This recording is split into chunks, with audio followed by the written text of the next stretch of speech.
Ejercicio 3. Un disco de diámetro d que se encuentra sumergido en un líquido avanza con velocidad constante v hacia una superficie sólida fija de la que inicialmente dista una longitud h mucho menor que d. Calcular la distribución de velocidades v de rt.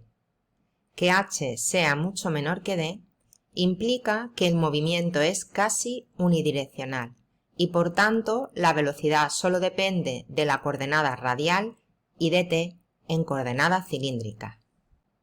La conservación de la masa proporciona que la variación con el tiempo de la masa contenida en mi volumen de control más el transporte convectivo de masa a través de las paredes que encierran a mi volumen de control es cero. Tomaremos un volumen de control determinado por una superficie sigma su s que coincide con la superficie del disco, una superficie sigma su i que coincide con la superficie sólida fija y una superficie vertical cilíndrica sigma su l. La única superficie móvil es la sigma su s.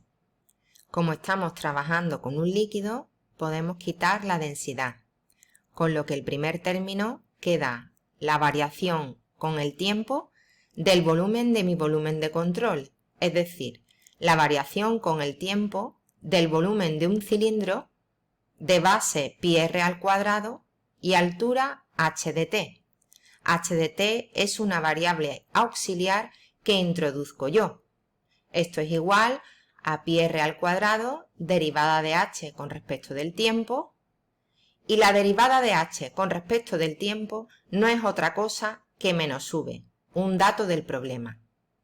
El segundo término es el transporte convectivo de masa a través de las superficies que encierran a mi volumen de control. Sobre sigma su s el transporte convectivo es cero, ya que tenemos una pared, y a través de una pared el transporte convectivo es siempre cero, se mueva o no se mueva la pared. Sobre sigma su i el transporte convectivo también es cero por pared.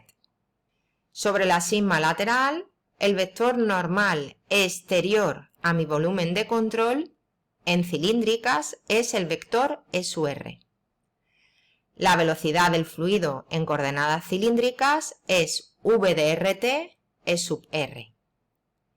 La velocidad del volumen de control sobre la sigma lateral es 0.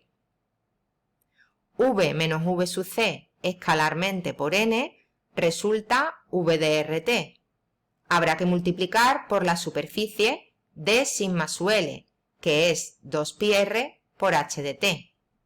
Sumando todos los términos, obtenemos menos πr al cuadrado por v más v de rt por 2πr por h de t igual a 0, lo que nos permite despejar v de rt como v por r entre 2 h de t.